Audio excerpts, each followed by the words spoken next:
धर्मम भजस्व सततम त्यज लोक धर्मान। किस धर्म के त्याग की बात कहते हैं? त्यज लोक धर्मान। जैसे तुम किसी के भाई हो तो भ्रातृ धर्म है, किसी के तुम पति हो, किसी के पुत्र हो, अलग अलग संबंध है ना। इन लोक धर्मों का त्याग करके परम भागवत धर्म मेरी शरण में हो जाओ, मेरा निरंतर भजन करो, मेरे को ही सब में देखो तो मैं तुम्हारे सारे पापों को नष्ट करके परम पद प्रदान कर दूंगा। सर्वधर्मान परित्यज्य, ये लोक धर्म जितने हैं इनका त्याग करके भागवत धर्म मेरी शरण में हो जाओ, मेरा स्मरण करो, मुझे नमस्कार करो, मेरी पूजा को मन मनाव हो, मद भक्तो माद्यादि माम नमस्कुरु। भगवान बता रहे। तो ये भगवान का कथन है कि लोक धर्म का त्याग करके भागवत धर्म का आश्रय लो। अब भागवत धर्म का आश्रय कैसे लोगे?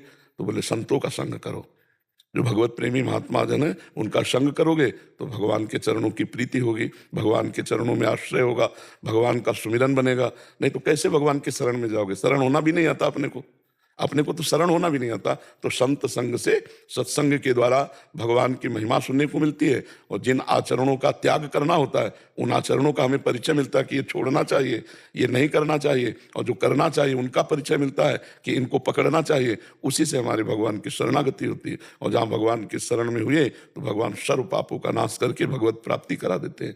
इसीलिए कहा सर्वधर्मान परित्यज्य मामेकम शरणम व्रज अहम त्वाम सर्व पापेभ्यो मोक्षयिष्यामि मा शुचा। भगवान की शरणागति सबसे कठिन है और सबसे सरल है। सरल है उनको जिनको मार्ग मिल गया संतों की कृपा से, कठिन है उनको जिनको संत संग नहीं मिला, मार्ग नहीं मिला। कैसे भगवान की शरण में हो?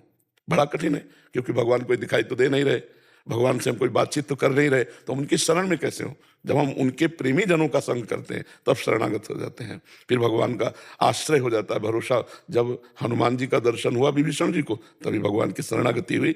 अभी तक भक्ति कर रहे थे लेकिन भगवान के समीप पहुंचने का सौभाग्य नहीं मिला। जब हनुमान जी मिले तो उनको ये विश्वास हुआ कि भगवान की हमारे ऊपर कृपा है, और जब हनुमान जी के दर्शन हो गए तब राम जी के दर्शन हुए, राम जी की शरणागति हुई। तो ये है।